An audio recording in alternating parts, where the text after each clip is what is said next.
Evo, klub HDZ-a, znači u ime kluba vijećnik Čurić ima riječ.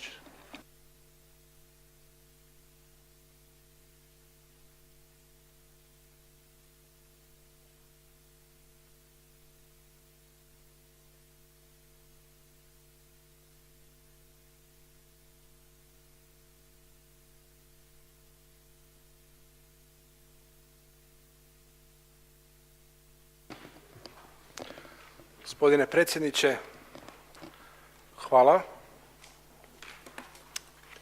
Vezano za točku 7, jel tako, dnevnog reda, pod A, B, C i D imam nekoliko stvari za reći. Ispričavam se, A, B, C, D i E. Imam nešto za reći u ime kluba Hrvatske demokratske zajednice. Vezano za točku 7D, zaključak o usvajanju programa javnih potreba društvenih djelatnosti i možda jednim dijelom, ako stignem, 7E u smislu kulture. Dakle, ovako, vezano za 7D, prvo stranica 3, redak 1, 2, 3, 4, 5 i 6.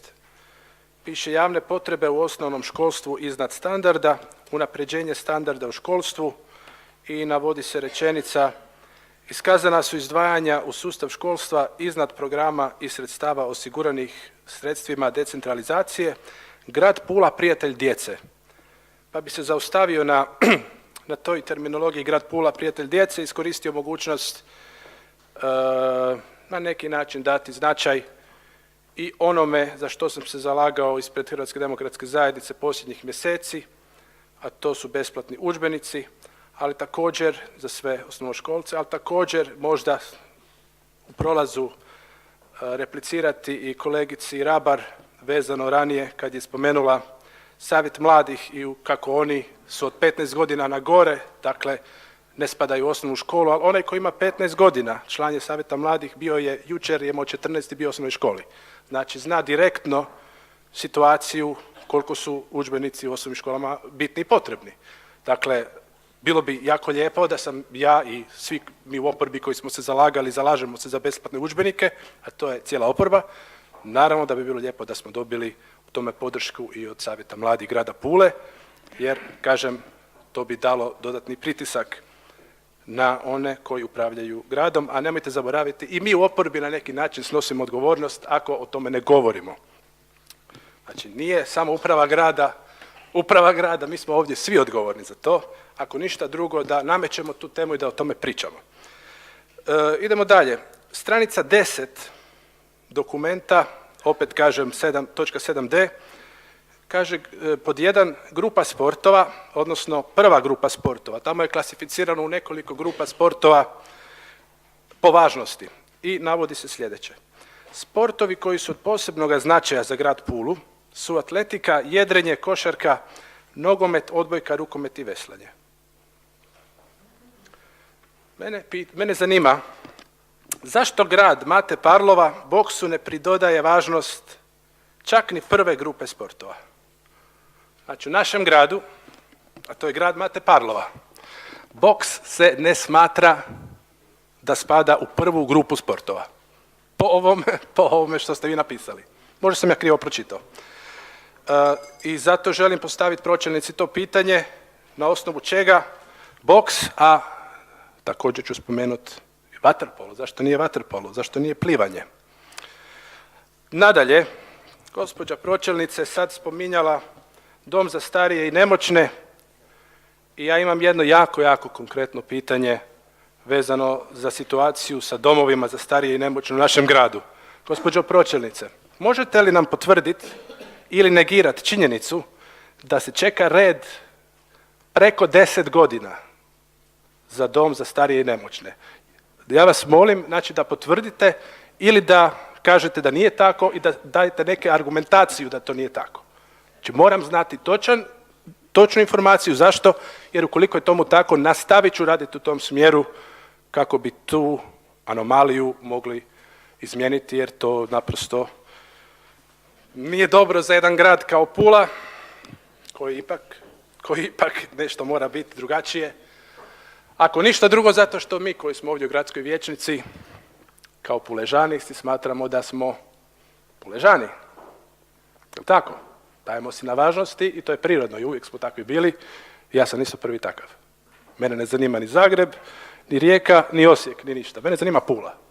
U Puli, ako se čeka 10 godina za domove za starije i nemoćne, onda to se nešto mora mijenjati. I zadnje, na kraju, gospođa pročelnica je spomenula jedan amandman koji je predao gradonačelnik Miletić i sada taj amandman se meni ovdje na neki način podudara sa amandmanom koji sam ja predložio u ime Hrvatske demokratske zajednice i koji sam spreman u biti na proračun i ovdje na licu mjesta predložiti, pa sam samo malo zbunjen u smislu je li to onda ista stvar?